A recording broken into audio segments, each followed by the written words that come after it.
Les citoyens nigériens de la région de Niamey en âge de voter et qui se sont fait inscrits lors du recensement électoral peuvent aller vérifier l'exactitude des informations les concernant sur les listes que le CFEB a commencé à afficher ce matin. On en parle au tout début de cette édition. Amener les dirigeants et les citoyens à changer de comportement et de mentalité vis-à-vis de l'administration pour une modernisation effective de l'État, c'est le but d'une campagne lancée ce matin par le Haut Commissariat à la modernisation de l'État dans le cadre de sa politique. Des détails dans cette édition. Mesdames, Messieurs, bonsoir et bienvenue à toutes et à tous dans cette session d'information sur la télévision Labari en ce jeudi 22 octobre 2015. Les listes électorales provisoires des électeurs de la région de Niamey sont désormais affichées dans les différents quartiers. Le lancement de cet affichage a eu lieu ce matin. Il a été présidé par le gouverneur de la région de Niamey, comme le rapportent nos reporters Ibrahim Abdou et Nasser Dantouf.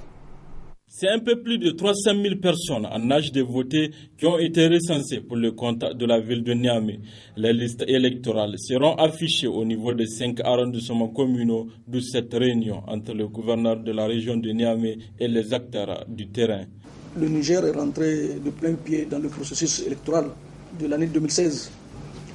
Et pour cela, le gouvernement avait opté pour élaborer un fichier électoral classique en attendant l'élaboration ou la mise en place du fichier électoral biométrique.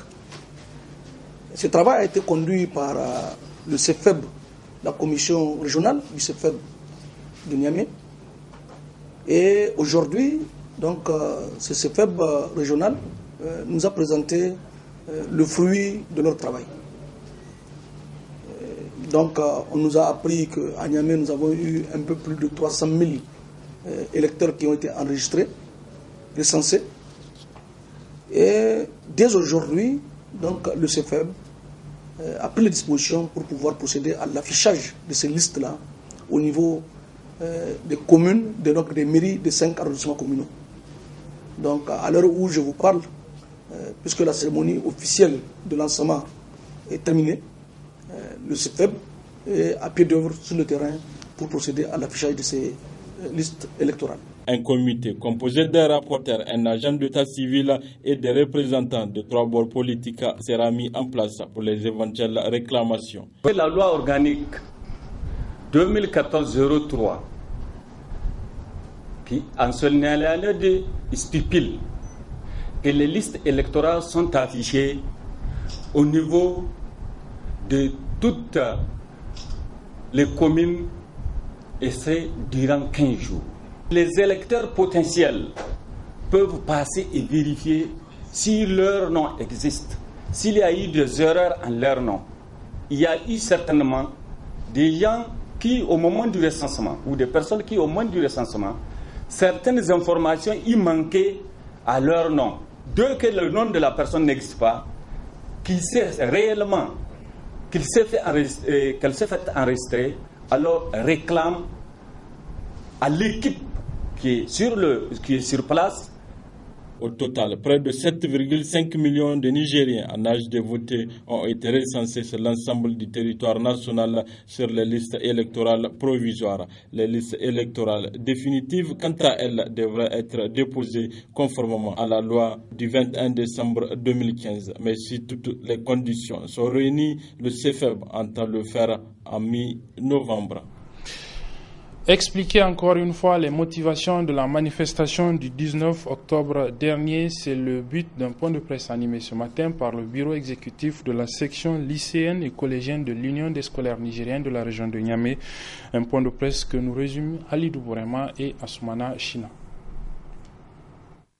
Le 19 octobre dernier, les scolaires de la capitale étaient dans les rues de Niamey où ils ont tout cassé sur leur passage et brûlé des pneus pour manifester leur colère aux autorités qui tardent à satisfaire leurs revendications. Cette sortie médiatique de la section lycée et collège vise à éclairer l'opinion sur la manifestation. Il n'a été écrit nulle part ailleurs que la section lycée et collège a ordonné un mot d'ordre de casse dans la région de Niamey.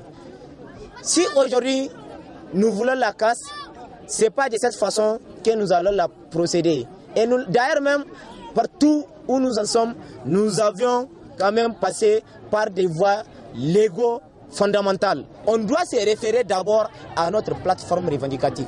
Parce que l'engagement qui a été pris le 15, ça n'a pas été honoré. C'était devant nous. Quand même, d'autres chantiers de ces classes en paillotte ont été retirés des mains d'un entrepreneur destiné à un autre, dans la salle même du gouvernorat. Et je pense pouvoir, à l'état actuel de connaissance où je vous parle, on nous dit que c'est 30 classes qui restaient. Ce n'est pas 30 classes qui restaient, c'est 71 classes. Nous sommes conscients de cela. Et même parmi ces 76 dimanches, parmi ces classes, à l'état actuel où je vous parle, il y a des chantiers qui ont été arrêtés pendant une semaine de cela. L'organisation a tenu à condamner l'intrusion des forces de l'ordre dans les écoles lors de la manifestation. Qu'on nous dise que c'est l'État qui a ordonné à ce que même la franchise scolaire soit quand même brisée pour traverser les écoles, faire des drifts, jouer avec des véhicules de ces forces dans les terrains des écoles, faire des zéros. Parce que non seulement ils ont la force à leur côté, s'en prendre dans des classes, jeter 4 à 5 gaz lacrymogènes dans des classes, dans une seule classe, ils ont eu à concasser des vitres, des administrations, faire descendre des fenêtres, défoncer des portails pour faire sortir les scolaires, monter jusqu'au niveau des étages pour bastonner ses camarades. Pour quel motif? D'ailleurs même, des camarades, là où la chose la chose est lamentable. Je vous assure, lorsqu'on était au niveau du lycée Issa Krombe, quand on s'est éparpillé un peu partout les membres de la section, parce qu'on avait appris que les camarades sont en train de jeter des pierres. Et il y a même des pneus qui ont commencé à être brûlés.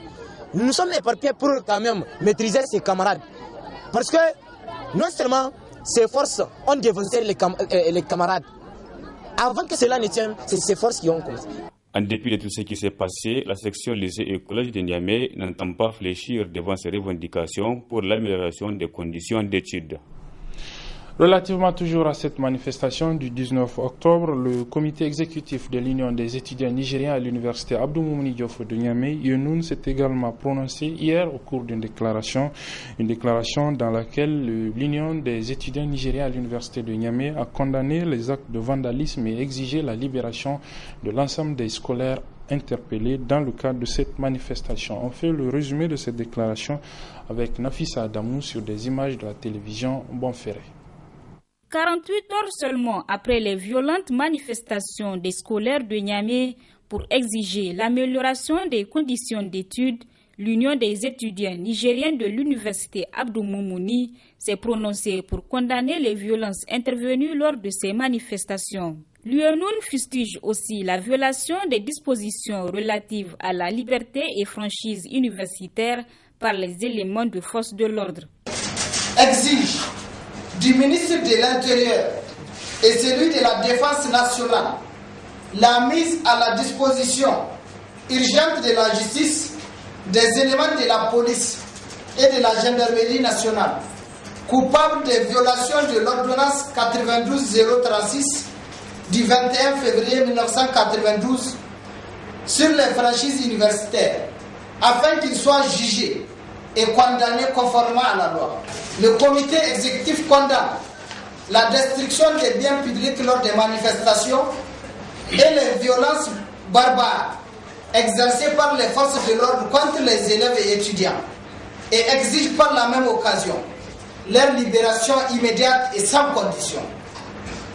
Le comité exécutif dénonce la politique de démagogie entreprise par le gouvernement de Birji Rafini dans le cadre des négociations avec l'UNUN, l'IEPTN et la section lycéenne et collégienne. L'UNUN a également déploré l'arrestation des journalistes qui couvraient ces manifestations des scolaires.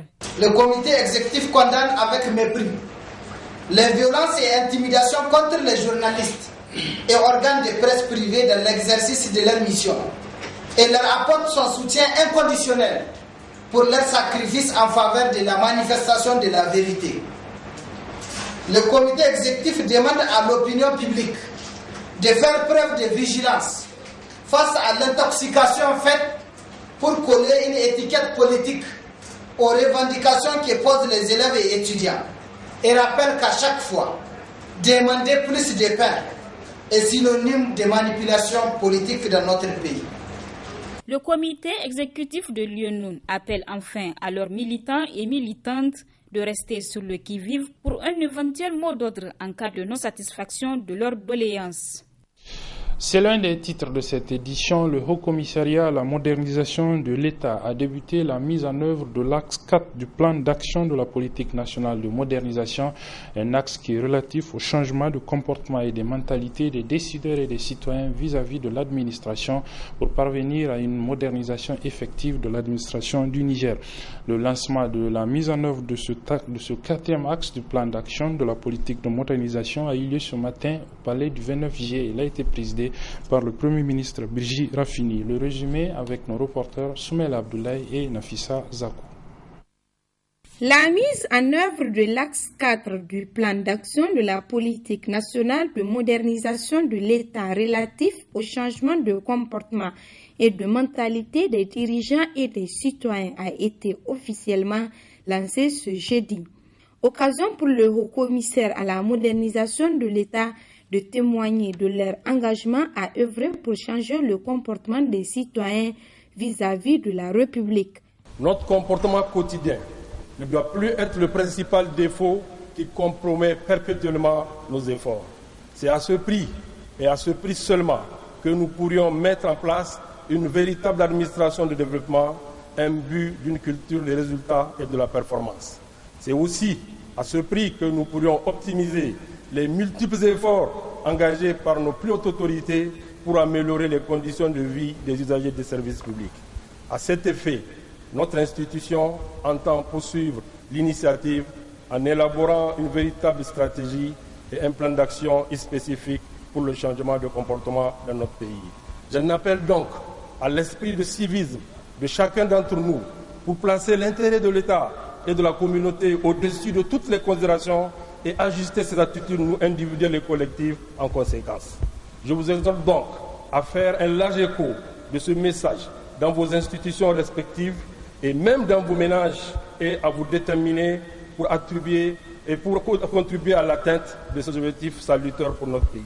Procédant au discours de lancement du plan d'action de la politique nationale de modernisation de l'État, le Premier ministre Birji Rafini s'est dit satisfait de cette initiative. Il convient de relever que le changement de comportement dans nos administrations n'est pas un travail en interne.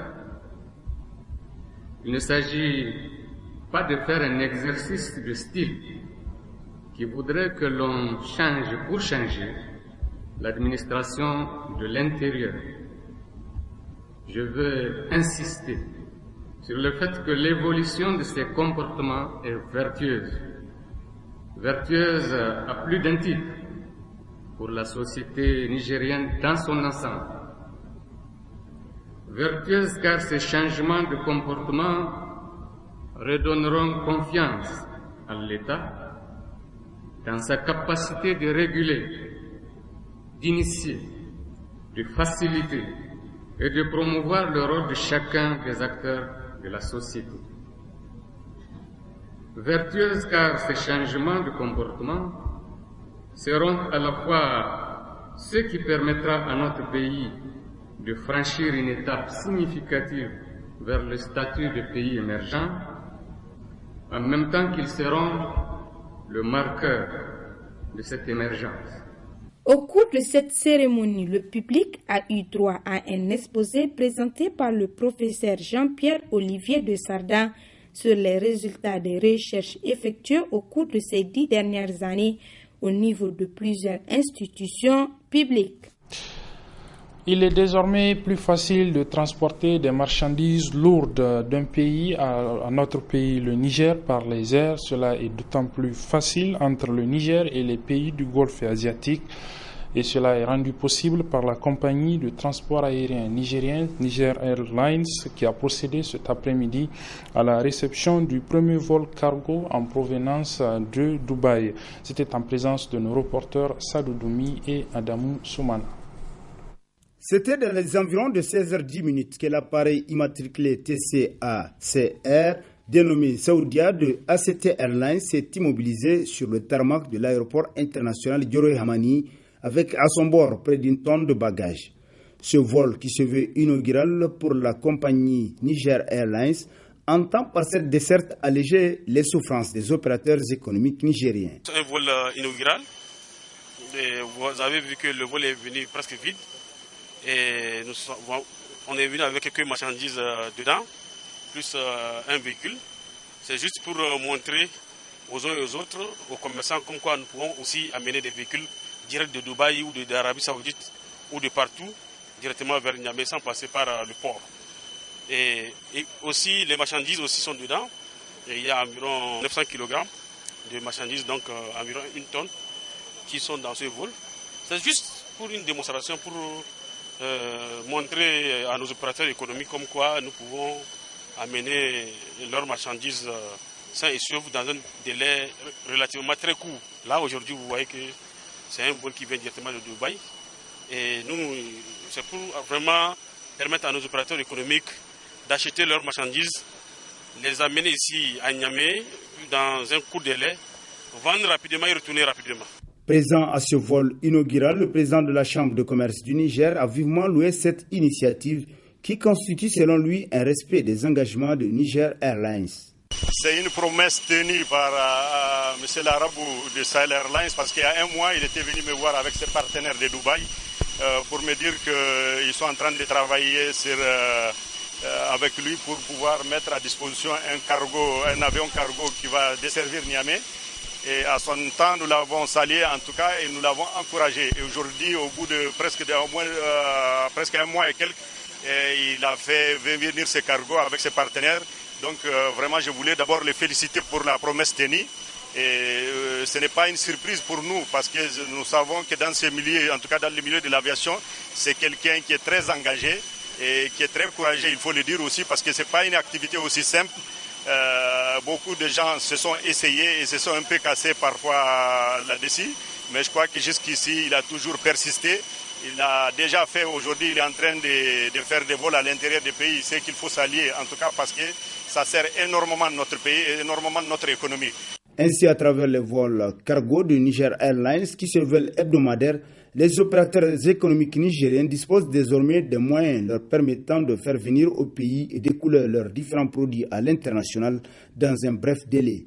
Cette cérémonie a été également l'occasion de présenter à l'opinion publique l'appareil de Niger Airlines desservant à l'international.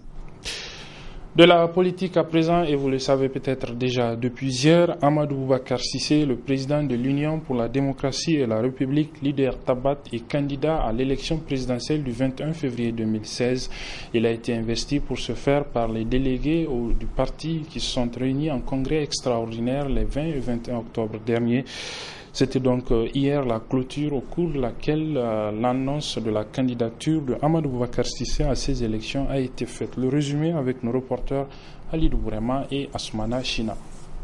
Le congrès extraordinaire de leader Tabat, tenu à Niamey les 20 et 21 octobre 2015 au centre culturel Amir Sultan, en présence de tous les délégués statutaires, a investi à l'unanimité le camarade Elhaj Amadou Boubacar Cissé dit ABC.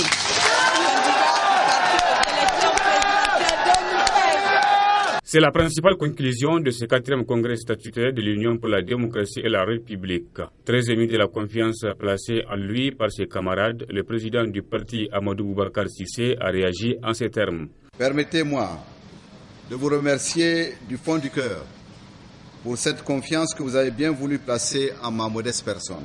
Je prends l'engagement devant vous et solennellement de mériter cette confiance en relevant le défi de porter haut les couleurs de l'UDR Tabat pour remporter un succès éclatant au cours de ces scrutins, Inch'Allah, en dépit d'un contexte national particulièrement difficile. À travers votre deuxième résolution, vous avez entériné, chers camarades congressistes, la composition de notre bureau politique issue de l'exécution que j'ai faite du mandat que notre précédent congrès ordinaire m'a confié pour tenir compte de l'intérêt et de l'esprit d'ouverture de notre parti dans le sens d'un rassemblement toujours plus grand des filles et fils de notre nation en vue de la construction d'un Niger de progrès dans l'unité retrouvée et la justice. Les participants à ce congrès du leader Tabat ont également formulé des motions. Motion de compassion. Suite aux lourdes pertes en vies humaines et de nombreux blessés enregistrés lors du pèlerinage 2015, UDR Tabat présente ses condoléances les plus attristées aux familles des disparus et souhaite un prompt rétablissement aux blessés. Motion de soutien. Considérant qu'il n'y a ni paix, ni développement, encore moins d'élections crédibles, sans sécurité, le Congrès adresse une motion de soutien à nos forces de défense et de sécurité pour le noble combat qu'elles mènent contre la secte obscurantiste Boko Haram. Le président de l'UDR Tabat, Amadou Boubacar Cissé, a appelé les militantes et les militants à l'unité, à la solidarité et à la cohésion de l'action en cette veille d'échéance électorale capitale de notre pays. Avant la tenue de ce congrès extraordinaire qui a consacré donc l'investiture de Amadou Boubacar Cissé comme candidat du parti à l'élection présidentielle, la coordination régionale du parti de la région de Maradi s'était réunie le 19 octobre pour justement placer sa confiance en M. Amadou Boubacar Cissé. C'était au cours d'une réunion sanctionnée par une déclaration dont je vous propose de suivre la teneur. Le Conseil régional UDR Tabat de Maradi, réuni en session extraordinaire le lundi 19 octobre 2015, aux fins d'examiner les questions liées à la vie du parti, a, entre autres, décidé, conformément à l'article 17 du statut, de proposer et de soutenir fermement la candidature de son Excellence Amadou Boubacar Cissé, président national du parti, aux élections présidentielles de 2016. Le Conseil régional UDR Tabat de Maradi invite en conséquence toutes les militantes, tous les militants, toutes les sympathisantes et tous les sympathisants du parti à se mobiliser autour de cette candidature de leur leader national, afin qu'au terme du scrutin présidentiel 2016, le parti obtienne un succès éclatant et sans faille. Dans le cadre de la poursuite des activités entrant dans le cadre de la journée mondiale du lavage des mains avec de l'eau et du savon, l'ONG internationale Action contre la faim compte organiser du 29 au 30 octobre prochain une caravane de sensibilisation pour faire le plaidoyer en faveur de la lutte contre la malnutrition, entre autres. D'autres précisions avec M. Simon Fonoa. Il est un des membres de l'ONG Action contre la faim au Niger. C'est une activité que ça se fait presque tous les années. Comme vous savez, la journée mondiale, normalement, c'est le 15 octobre. Mais cette année, nous avons décidé, en accord avec les autorités, de faire une journée en plus pour essayer de mieux faire l'activité. Donc, pourquoi cette caravane? La caravane, c'est juste une méthode de sensibilisation pour essayer d'engager au plus possible la communauté avec des activités comme le théâtre forum, des chansons, des sketchs, pour essayer de faire une approche participative avec la population pour mieux faire passer le message de se laver les mains avec du savon. Quels sont vos groupes cibles? Toute la population en fait, parce que nous on travaille normalement avec des enfants, des jeunes, des femmes, des hommes, donc on cible toutes les populations. En ce cadre-là, notre activité sont plus ciblées dans les quartiers arrondissement 2 de Niamey. Et donc, en fait, dans le cadre du 29 et 30 octobre, il y aura la journée du 30 au SEG, les services éducatifs de la jeunesse préventive. Et les 30, ça serait dans un autre endroit, dans une autre école. Donc ça serait normalement, c'est des activités qui ciblent les jeunes, en fait, dans ce cas. Donc, pourquoi le choix des écoles pour lancer la CAVA? Parce qu'on croit que les activités avec les jeunes, c'est des activités qui, les jeunes sont un véhicule pour faire passer mieux le message ensuite dans les familles. Toujours avec cette activité de sensibilisation, on voudrait essayer de faire comprendre, on va dire aux autorités, que le lavage des mains, c'est important parce que ça bloque la chaîne de contamination qui peut enchaîner des autres problèmes. C'est-à-dire qu'il s'est avéré que le lavage des mains, c'est la première cause d'arrêt des maladies hydriques liées à la contamination hydrique. Donc, en se lavant les mains, on bloque déjà la première phase de contamination dans ce cas-là. Et donc, cette activité que nous menons, c'est pour essayer de faire du plaidoyer au niveau des autorités pour faire comprendre l'importance de lavage des mains. C'est la fin de cette édition, mesdames, messieurs. Merci de l'avoir suivi. Merci également aux équipes techniques et rédactionnelles qui m'ont aidé à vous la présenter. Les programmes se poursuivent sur la télévision Labari.